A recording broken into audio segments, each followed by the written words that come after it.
Welcome to Dakar 2019. We're heading into the final stretch of this 41st edition, but there are still plenty of punishing kilometres to come over the dunes.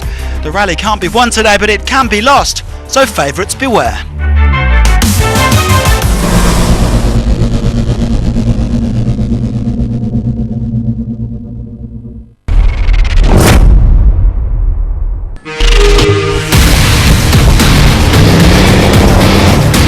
Stage 6 was a perfect reminder of just how difficult week 2 of the rally is going to be.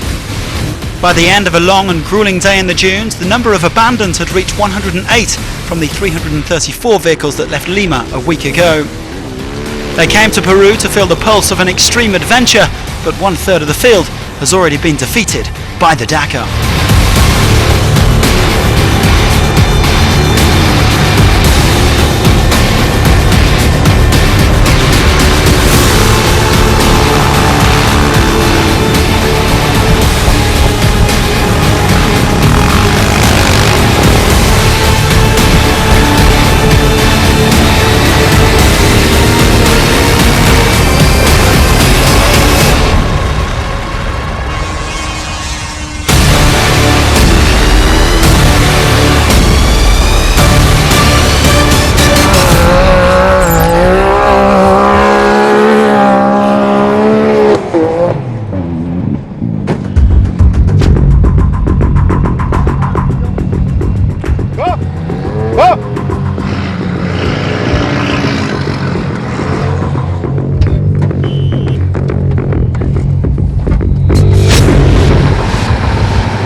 Right, that's that.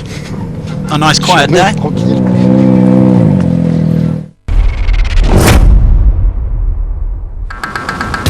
Previously in the bikes, Sunderland got caught out by a damaged rear brake. I lost a lot of time and it's really disappointing for my race. We still got 4 days to go, so I'll give it hell. Van Beveren is just under 10 minutes back. Nobody's giving an inch, it's tough. You can't let up, you have to avoid mistakes. Benavides closed the gap on Brabec and Price. We've changed our strategy a bit. We have to attack and get ready to battle every day. And Quintanar won stage 6 to recover the overall lead.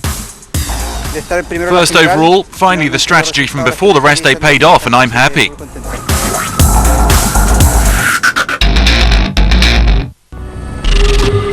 Yesterday, KTM's Toby Price finished 4th to go 3rd overall in the bikes, but the 2016 champion is seriously suffering with an injured right wrist sustained last month. Still, in a lot of pain. So we're hopefully just going to try and make the finish line. That's the goal now. I think. I don't think I can keep the pace with the guys at the front with the amount of pain that's in the wrist. He's suffering a lot.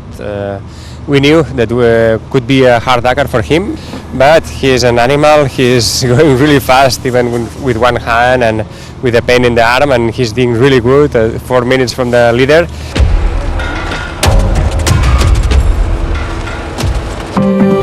The stages are set to get progressively more difficult over the next 3 days. Today the riders tackle another long sandy special of 323 kilometres around San Juan de Marcona. Plenty of tricky navigation to come in the dunes.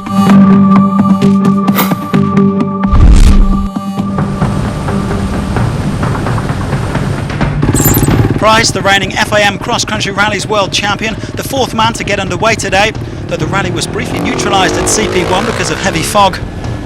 The Aussie animal showing his bite and continuing to battle through the pain. He was only a couple of minutes down at the first checkpoint. Stefan Zvitko is rolling along very nicely. The Slovakian privateer, who came 2nd 3 years ago, is now 37 minutes off the pace in 8th overall. He was 9th on the day. Leia Sands continues to dominate the women's category. She's on course for her 9th consecutive bikes title in the class, not to mention her 9th consecutive finish. The Spaniard is currently 2.5 hours off the pace overall. Meanwhile, Maciej Giemza, the junior world champion, is looking to improve on 24th place in his debut last year. The Pole is currently 22nd for the Orlan team. Onto the fiendishly difficult Duna Argentina, perhaps the toughest dunes of Dakar 2019. Pablo Quintanilla and Kevin Benavides soon found that out. The two South Americans opening the piste after their 1-2 yesterday and both losing around 20 minutes. Quintanilla, who got separated from the leading group late on, no longer has the overall lead. The Husqvarna man slips to 5th, while Honda's Benavides is 6th. Impressively, Price, despite his various woes, is now up to 2nd in the overall standings. Another very consistent outing from Adrian van Beveren in spite of a minor spill. The Frenchman says that winning specials isn't necessarily the best way to win the Dakar. He hasn't placed higher than 4th all rally, yet he's under 8 minutes off the pace overall in 3rd. Another excellent ride from Ricky Brabec to snatch the lead back from Quintanilla. The American avoiding any mishaps as he finished 3rd on the day, 6.5 minutes behind the stage winner. I think I was riding too fast, riding faster than I should have, but I think me and Quintanilla are going to fight back and forth until the last kilometer. A sensational effort today from Brabec's Honda teammate Nacho Cornejo. 2nd on stage 5, the Chilean was 2nd again today. He's now just over 20 minutes off the top 10. But there was no stopping Sam Sunderland, a man on a mission after his problems yesterday. The Englishman making up some of the 20 minutes that he lost after opening stage 6 and suffering rear brake damage. He's now back up to 4th place overall. I started out today with the intention to push a lot, and yeah, I was going really well, but there was one WPC there in the dunes. I lost maybe 3-4 minutes there. Couldn't find it, wouldn't validate the waypoint, and a bit frustrating, but got back on track, and yeah, I feel more or less good. Sunderland taking his 2nd win of the rally and his 7th at the Dakar overall. Luciano Benavides grabbing 5th place by just 10 seconds from Andy Short.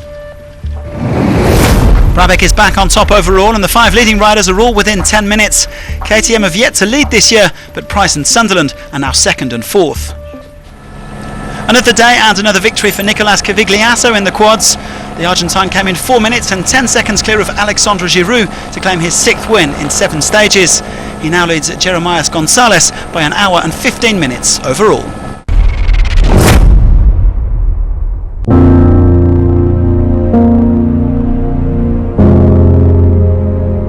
Yeah, I'm tired and it's a lot of long hours, but it's the toughest way to do, but for me it was always the way I was going to do Dakar.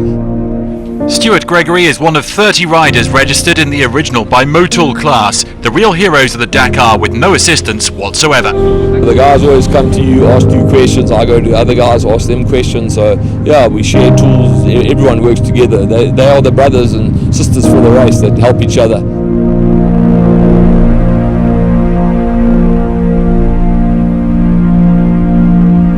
We sleep on the floor when you fix your bikes, because in my opinion that's the spirit of the Dakar, and that's how it should be raced.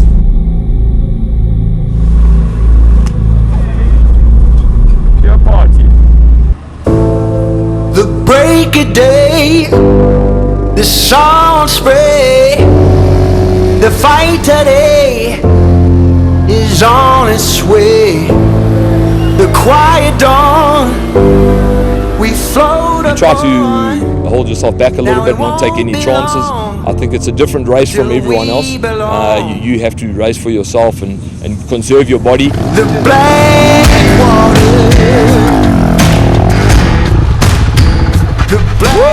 Come to Dakar! I said it would be fun! Woo! If you go too fast at the beginning, you get tired at the end. And then I would say the last hour of riding, I start to think what I need to do that night. So I think I must change the oil tonight, I must change tyres. So when I come in, I already have a plan in my head exactly what I must do on my bike and get to it straight away. The black water.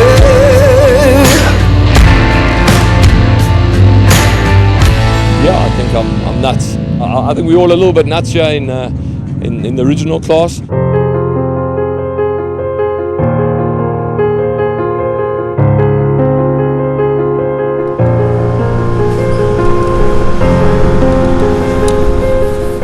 champagne will be sweeter at the end, and standing on the podium with a finish in the original class will be the biggest achievement in my life.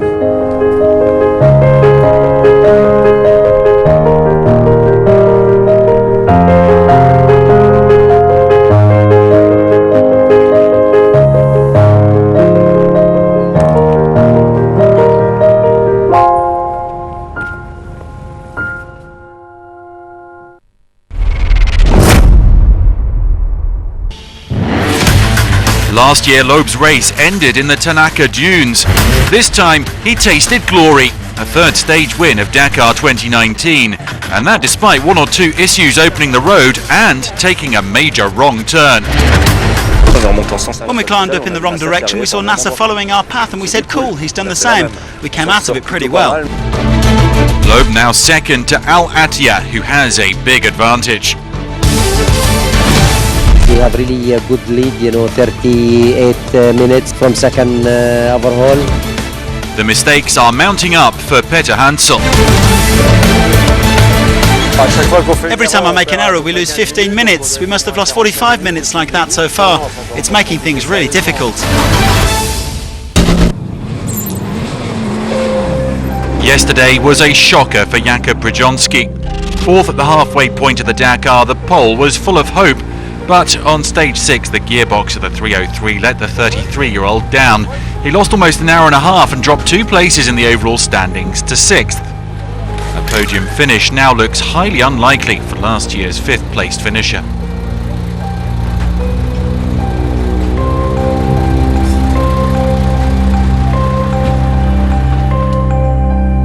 Having won the 2 previous stages to rise to 2nd in the standings, Sebastian Loeb opened the road again. But early in the stage he succumbed to electrical problems, losing almost 40 minutes before clawing some of that back. The fastest driver out there in the closing stages, as he lost 16.5 minutes to Nasser Al Attiyah, dropping to 4th overall.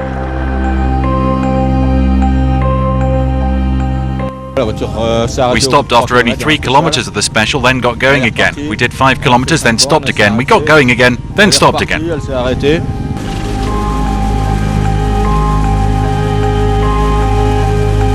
7th overall coming into the stage, Martin Prokop could match his finish from last year. The Czech hit some difficulties in the sand. Peruvian Nicholas Fuchs ran into even bigger problems.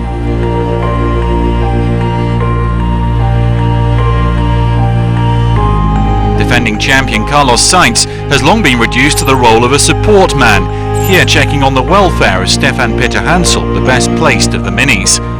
Sainz's pace was more than decent on this stage as he claimed 3rd. Peter Hansel, though, was in a different league despite a setback or 2 along the route.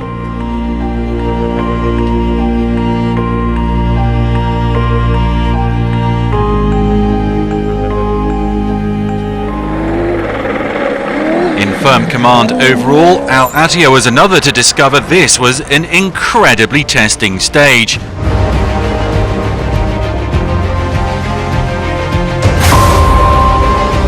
This from a dune specialist. Toyota driver still has a sizable advantage at the top of the standings, though he did drop 12 minutes to Peter Hansel. This Dakar is far from done.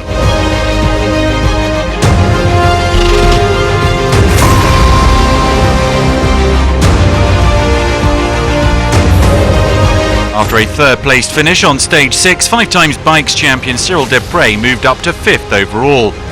The Frenchman's best cars finish a 3rd 2 years ago. He still has an outside chance of repeating that podium finish after 5th on this stage. Nani Roma is without a stage win since 2015. The 2014 champion is getting closer on this year's Dakar, at 2nd place on the stage, just over 4.5 minutes adrift of Peter Hansel, and he's up to 3rd overall. Monsieur Dakar, Peter Hansel says he's made too many errors this year, yet he's still in contention for an 8th cars title. Here he managed his 2nd stage win following that obtained on stage 3. The gap between him and Al Attiyah down to under half an hour, the car just about holding together. We jumped a dune right at the start, not in the big section of dunes, but there was a small dune right at the start, and we damaged the bonnet.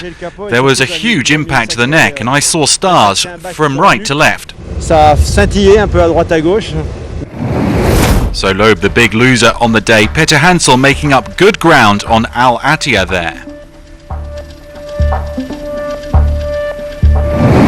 So under half an hour between the top two, the top four covered by under an hour.